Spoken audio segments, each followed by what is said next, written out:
Hello, everybody. I hope everyone is well. I'd like to kick off this morning by thanking Jen for the invitation to present to you guys all today. I'd also like to congratulate her on pulling this all together. I've organized a few hair conferences myself over the years, and so I know what goes into putting one of these events on. So congratulations again, and I hope all goes well today. So Jen asked me to talk on the topic of hair structure and to provide an introductory 101 type presentation, which I'm happy to do, but at the same time, this information exists in many book chapters and review articles, and so I wanted to make my presentation different from this encyclopedic information that's contained within such texts. And so what I want to try and do today is present a more practical version of this information. I've now worked in the hair care industry for 32 years as a researcher, but I did spend the first 16 of these working for large consumer goods companies. So I hope I learned to separate the academic from the practical. And so my goal today is to try and teach you about the amazingly complex structure of hair, but to do so hopefully in a way that can be readily related to. So in considering hair and the hair structure, I think it's useful to think about why we might have hair in the first place. Presumably, we didn't evolve hair all those millions of years ago just so our later distant relatives would need to buy hair care products. We are the way we are, indeed everything is the way it is, because of natural selection. And so there must have been a survival benefit to having hair. The idea that's most often suggested is that hair provides a protective layer against the outside world. Hair helps keep us warm in the cold. It can help protect our skin from the harmful effects of the sun's UV radiation when it's hot. Hair can even help protect our skin against biting insects. Another idea that's often suggested is that we evolved hair for sexual selection reasons, that is, to attract a mate, in a manner similar to how a lion might grow a mane or how certain birds have elaborate crest feathers. And I guess this is a viewpoint that would be better embraced by the cosmetic industry. But as we'll see, hair is an extremely strong, tough, and durable material, which, when you think about it, are all characteristic features of protective layers. So hair grows from follicles which cover our scalp and indeed much of our body. And these hair follicles really are an appendage of the skin, and they extend right the way down to the dermis layer. This is where the root of the bulb end sits, and this is where hair cells are created and hair cells are dividing. And in that statement, I'm regrettably glossing over all of the wonderful work that hair biologists do in trying to understand this process. I do this for two reasons. One is because it's not really my field of expertise, and secondly, anything that goes on in this area is generally considered to be outside of the field of cosmetics. This process is considered to relate to the body's physiology, and anything that impacts the body's physiology tends to be considered a drug rather than a cosmetic. So the hair cells are extruded upwards in the follicle, during which cross-linking reactions can take place, and the whole structure toughens up, until it eventually aggresses out onto the scalp in the form of which we're familiar. And really the point to make here is that the aggressing hair is now in a biologically inert state. There's no more biological activity taking place. It's often suggested that hair consists of dead cells, and while this might be a bit of an overly dramatic description, undoubtedly there's no more biological activity taking place. So perhaps the logical follow-on question is, well, if my hair is dead, why do I treat it with products that proclaim to nourish it, that contain vitamins, amino acids, or exotic extracts? I'm sitting here recording this presentation in my office using a wooden table that was once a biologically active material.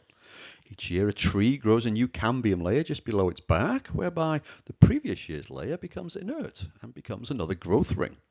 But we don't feel a need to treat a desk with products that nourish or contain the ingredients I mentioned before.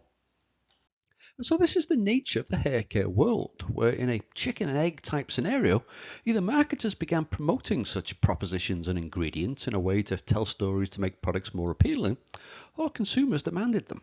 But either way, many products contain such ingredients and tell these well-worn stories to the point that they're commonplace and generally don't create waves.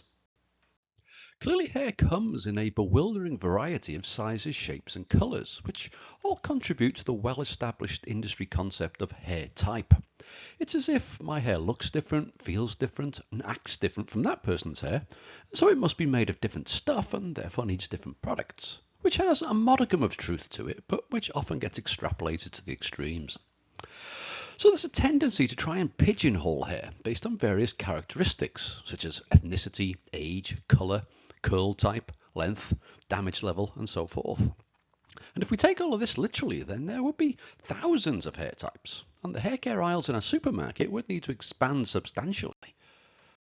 It's often suggested that a typical hair fibre has an average diameter of 70 microns, which I wouldn't necessarily disagree with, although individual hair fibres are extremely variable in nature. I've put down here that it's not unusual to see fibres anywhere in the range of about 50 to 110 microns, but in all honesty this range is rather conservative. To be a bit more specific, I'd suggest that 70 microns is about average for Caucasian hair, but for example, the average Asian hair diameter probably comes in more like about 85 microns. And so these are the kind of things that those who like to pigeonhole hair work on. They try to find differences in hair's physical properties based on the aforementioned classifications. For example, here you can see that hair fibres are not spherical in cross-section, but have a degree of ellipticity. And this ellipticity can vary, where it's commonly heard that, for example, African hair possesses higher ellipticity, as shown in the images in the lower right. But the point I really want to make here is that these statements are generalities and should not be considered as being universal. I often hear statements such as Asian hair is thicker than Caucasian hair, or that African hair is more elliptical than Caucasian or Asian hair, which are true in general, but we also need to recognize the huge variability associated with single hair fibers. Here I'm showing normal distributions for the diameter of approximately 1500 Caucasian and Asian hair fibers, where, as mentioned, you can see that the mean diameter of the Asian hair is approximately 15 microns higher than that of the Caucasian. But look at the size of those standard deviations. Clearly not all Asian fibers are thicker than Caucasian ones. The distributions overlap by about 40%. You can find plenty of Caucasians with quite thick hair and plenty of Asians with quite thin hair. And in a similar vein, if we were to perform the same exercise on hair ellipticity, we would similarly see enormous standard deviations. And while on average the African hair would have the highest value, you could still find some African hair with relatively non-elliptical conformations, and you could still find some pretty elliptical Caucasian and Asian hair fibers. One other point from this slide, you'll see that it mentioned that hair grows at about half an inch per month, which explains why you periodically need to get a haircut or need to touch up roots. But in a previous slide, you may have seen it mentioned that it's often heard that there are about 100 to 150,000 fibers on a typical head of hair, each one of which is growing at half an inch a month. And so if you work this out, you grow about 3/4 of a mile of hair in a month. You grow about 9 miles of hair in a year. And so this really is a great deal of work for your body to go through. But you don't just grow 9 miles of a simple uniform structure. You grow 9 miles of an amazingly complex structure. At the simplest level, we divide hair into 3 regions: the cuticle, the cortex, and the medulla.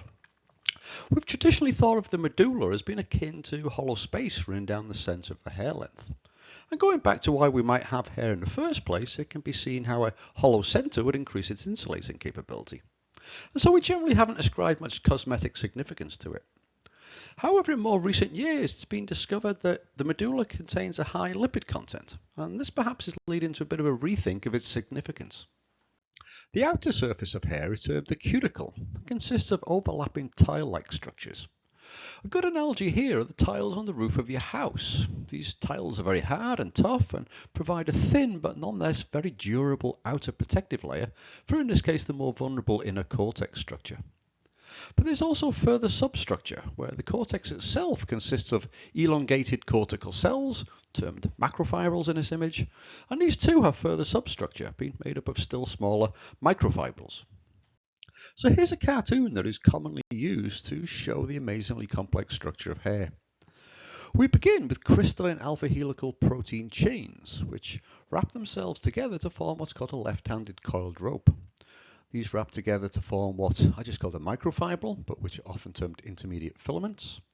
These pack together with an amorphous protein material to form what's called the macrofibril, and then these pack together inside a lipid-rich cell membrane complex to form the cortex, which is then protected by the outer cuticle layer. So just to show that these structures really exist and they weren't just simply made up by the cartoonist, here you can see light microscopy of some lightly pigmented hair fibers. You can see a very well pronounced medulla in the image on the left, which is of grey hair, and grey hair is often thought to have a rather prominent medulla. But the images on the right show fine blonde hair where the medulla is either absent or is discontinuous. Here we're looking at much higher magnifications using a technique called scanning electron microscopy, or SEM. And I particularly like the picture on the upper right, which shows a broken hair fiber in essentially the same geometry as the cartoon, where you can see the outer cuticle scales and you can see the medulla at the very center. And on zooming into still higher magnifications, like the images on the bottom, you can see that rather than being hollow, the medulla has an almost sponge-like structure. So here we're looking at the outer cuticle structure of the hair, these overlapping tile or scale-like structures. So this is pretty healthy looking cuticle. If we zoom in to still higher magnifications, we can see some micro cracks and some slight wear and tear at the cuticle edges, but in the grand scheme of things, this is looking pretty good. Here I'm showing SEM images of the edges of broken hair fibers, where I hope you can see that the hair doesn't just have one cuticle layer, but contains 5 or 6, such that if the outer layer fails, then there are backup ones down beneath. And here we can see some of the things that happen to the cuticle as a function of all the things that we do to it. Going back to our roof on a house analogy, as the elements pound on your roof, those tiles can progressively start to chip, crack, uplift and dislodge. And the same things can happen with your hair's cuticle. In the top left image, the cuticle has been completely abraded away from the upper portion of the fiber. In the top right, the cuticle is debonding from the cortex, and at the bottom, the cuticle scales have been severely uplifted. When you touch your hair, your fingers are contacting this outer cuticle structure. And so I think you can see how the hair is likely to feel very different if the cuticle looks like any of these as compared to the healthy version I showed a couple of slides ago. I frequently hear consumers describing all kinds of causes for why their tactile properties start to degrade. I hear how the hair has dried out, or it's lost its water balance, or it's lost its natural oils. But in my opinion, probably 95% of the time your hair starts to feel crappy, it's because of nothing more complicated than what is shown here. Your cuticles are messed up. Also, it should go without saying that these occurrences are irreversible. We would need feats of nanoengineering to repair the cuticle, which we certainly don't know how to do, especially from soap and water. But I know what some of you are thinking. You're thinking, but wait, I've seen communication messages to this end from products and from ingredients. Well, suppose now to tell you that you could fix the derelict roof of your house by washing it with shampoo and conditioner and then rinsing it all off again. You'd think I was mad. But there's no difference when it comes to the surface of the hair. But for some reason people seem willing to believe this, or perhaps they just want to believe this. And so if somebody's trying to tell you this preposterous story, I would submit that really you shouldn't believe anything else they're trying to tell you either. Following on, one of the most frequent questions I'm asked is, how do I get cuticles to go back down again? I was able to open them up so I could get things inside the hair, but how do I get them to go back down again? Well, hair cuticles are not Venetian blinds. It's not like you turn a crank one way and they open and turn it the other way and they close. If your cuticle is uplifted, it's because it has been torn away from the intercellular cement that glues it down. But for some reason, this is a common belief, and I'd hear it over and over again. So to this end, it pains me to say that you can see, hear, and read so much nonsense about hair, and it's getting worse. There are now so many outlets by which people can share misconceptions and by which strange ideas can proliferate online. I don't think it's an exaggeration to say that probably at least 80% of what I read about hair is technically incorrect. So here's a pre-social media example that I've been using in my lectures for over 15 years. The idea is that hair is primarily made of protein, and so if you eat a diet that's high in protein, then your hair will be stronger and less damaged. Okay, so let's think this one through. So firstly, there are many types of protein. Hair is specifically made of a class of proteins called keratins, and keratin can be found in fingernails, feathers, rhinoceros horns, porcupine quills, but nothing that you're probably eating as part of your regular diet. And nor do you need to, as in essence each hair follicle is a tiny keratin production factory. Proteins are long chains of amino acids, and if that chain contains just one cysteine molecule, then that puts it into the keratin family. Here I'm showing the chemical structure of cysteine for those of you who like chemical structures, and the thing I'd like to draw your attention to is the sulfur-sulfur disulfide bond in the middle. You'll recall that when we talked about hair growing in the follicle, I mentioned the cross-linking reactions that occur to toughen up the hair structure. And it's the formation of these cysteine disulfide bonds that produces this outcome. And so to that end, it's often mentioned that cysteine disulfide bonds provide hair with its permanent structure. Okay, so if cysteine is the major structuring component of hair, maybe you need a cysteine treatment. So what is a cysteine treatment? Does it treat your hair with cysteine, or does it treat the cysteine within your hair? Well, basically what this is, of course, is it's marketing puffery. It doesn't make any claims specifically relating to the presence of cysteine, but perhaps is trying to sound a bit tech in an attempt to sell a product. In a similar vein, if hair consists primarily of keratin protein, maybe you need products that contain keratin protein. When I began in this industry over 30 years ago, it was quite common to see keratin tucked away somewhere near the end of a label ingredient statement. Today it receives top billing and is proudly and prominently displayed all over the advertising and packaging. The reason behind this is likely down to another consumer misconception that keratin is the active in so-called Brazilian keratin straightening treatments, which is a whole other story that I'm afraid I don't have time to go into today. If you really want to confuse someone who's singing the benefits of keratin in a formulation, ask them what type of keratin is in there. Returning to a house analogy, the building blocks of my house are wood, but it's made of different types of wood. And as we've touched on already, hair consists of different types of keratin. We talked about how the cortical cells consist of both well-ordered crystalline keratin protein and poorly ordered amorphous keratin protein. The cuticle consists of more highly cross-linked keratin, which is what gives it its toughness. If my house becomes derelict, it does me no good to stand outside and throw sawdust or 2x4s at it. Yet again, there appears to be a well-entrenched misconception that such an occurrence would arise in terms of products containing keratin and hair. It is often heard that hair consists of about 90% protein and 10% lipids, which might imply that about 90% of the papers on hair structure are about the protein and only 10% are on the lipid. But in actuality, the lipid structure is shortchanged still further. In fact, I'd go as far as saying that we know very little about the lipid structure, or perhaps more specifically about the functionality of the lipid structure. We do understand the nature of the structure itself, and we have a pretty good understanding of its makeup. But what we don't understand is what it's there for.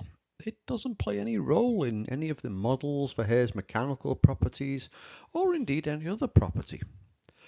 There does seem to be evidence that lipid components can be removed from the hair, especially once the hair has become damaged, but as we don't know of any properties that are impacted by the lipids, then we don't really know the consequences of losing this material. So we talked a little about the substructure within the inner cortex, but here you can see that the cuticle has substructure too. Each one of those cuticle scales has a laminate structure consisting of more highly cross-linked keratin protein in each subsequent layer as you move closer to the outer edge. So to an earlier point about keratin not being a single molecule, you can see that there are different types of keratin just within a single cuticle scale. The outer surface of a cuticle scale is termed the epicuticle and predominantly consists of very heavily cross-linked keratin. But in healthy hair it's also covered in a lipid layer, sometimes termed the F layer, which provides a hydrophobic surface to the very outside of the hair fiber. If I'm remembering correctly, I think it was in the 1990s when it was discovered that the main component of this lipid structure was 18-methylicosanoic acid, or 18-MEA for short. And for a while this became the hot molecule in our industry. This lipid layer can be destroyed by many of the harsh insults that hair might encounter, such as chemical treatments to change the permanent shape or colour, the high heat used in styling, and so forth. And in doing so, the hair surface becomes hydrophilic. Technically, this may seem a major change in hair's properties, but perhaps surprisingly, it doesn't seem to register with consumers.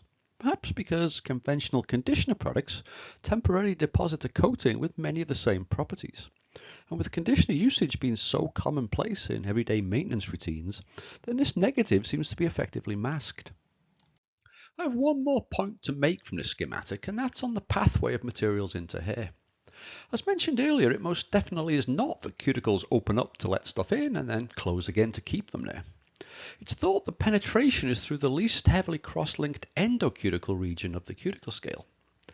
Now, each cuticle tile is only about half a micron in thickness, and so the endocuticle is at best only about a third of that.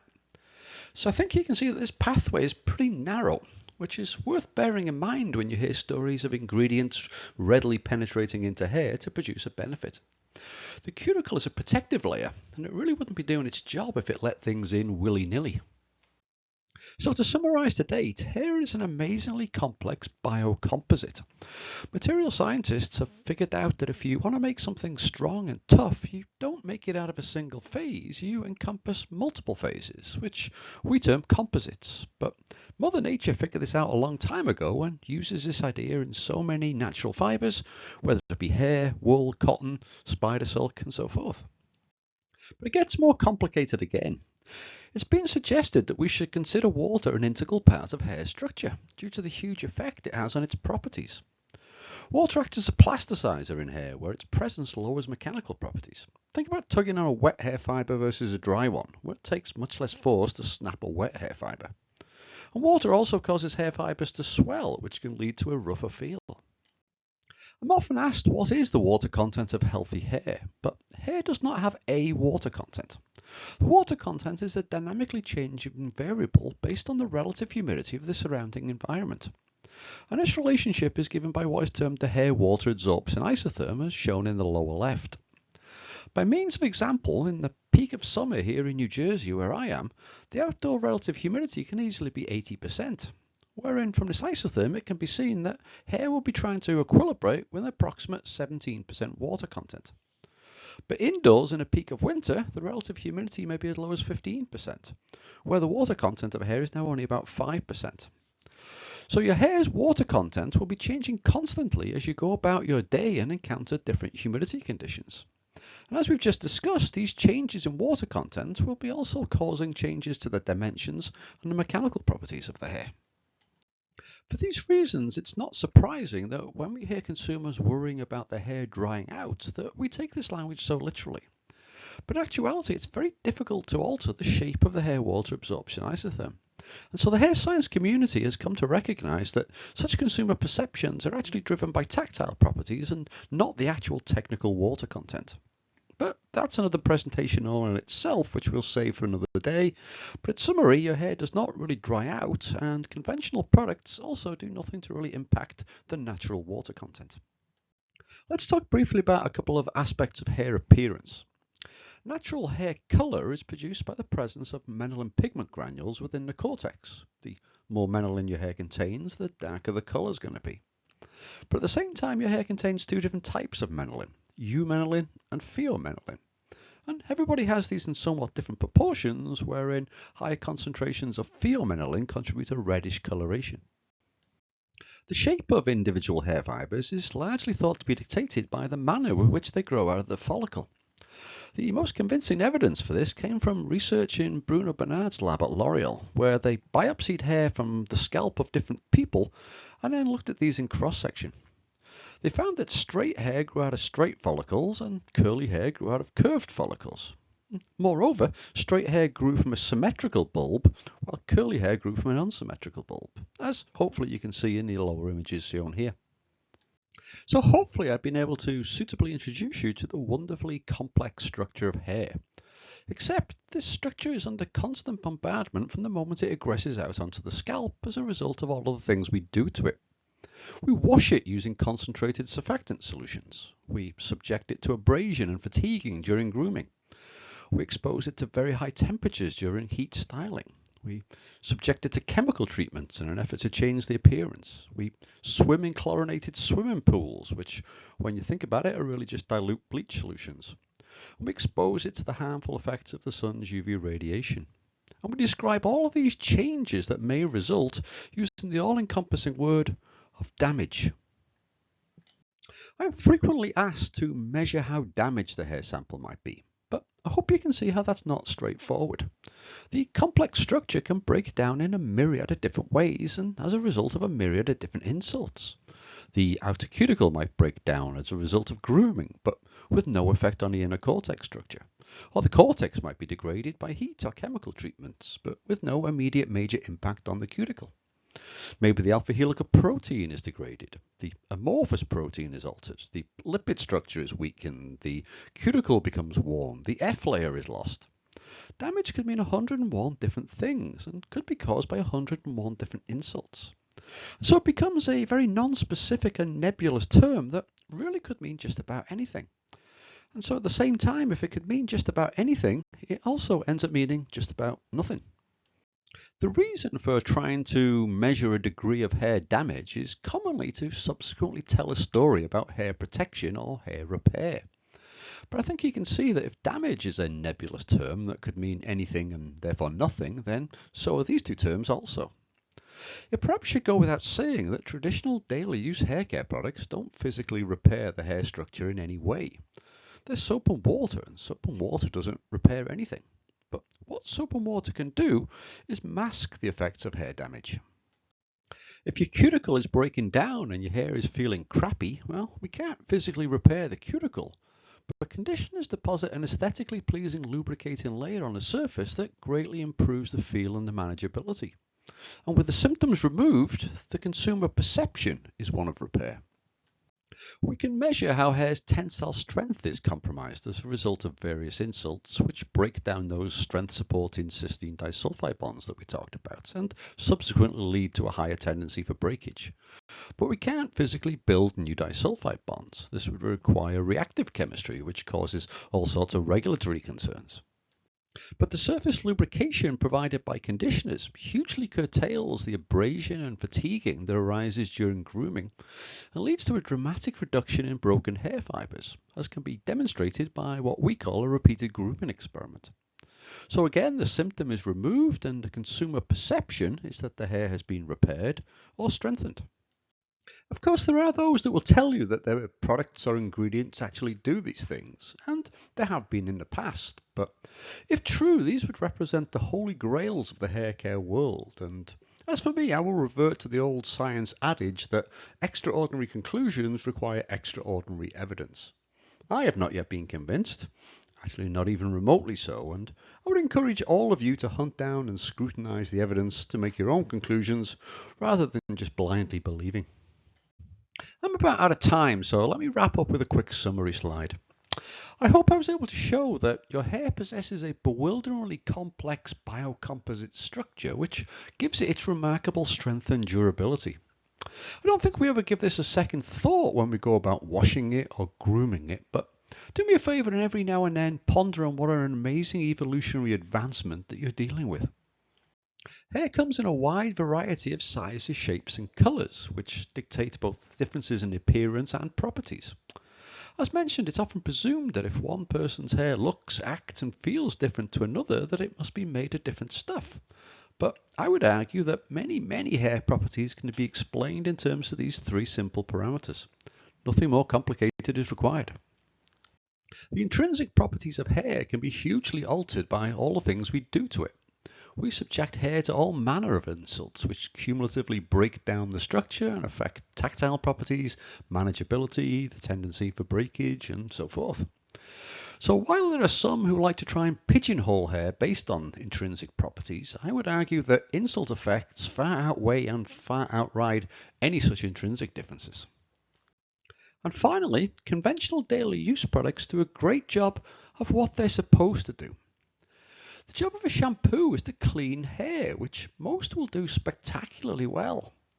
The job of a conditioner is to improve the perceived condition of the hair, which again most will do extremely well by depositing a pleasing lubricating layer on the hair surface. But it's almost as if these are no longer enough and the consumer expects or perhaps has been promised additional benefits, which is really where we run into issues. Nobody ever says my dishwashing detergent did a great job of cleaning my plates, but it didn't repair them. Yet such expectations are somehow present in the hair care industry. And so to this end, I would encourage you all to be skeptical and demand evidence. And I would also even encourage you to call out and report those who are not playing by the rules. Okay, so that's all I have time for. I'd like to thank you all for your attention, and hopefully I have time for some questions. And if for whatever reason you'd like to contact me after the event, you can see my contact details are given here. So anyway, thanks again.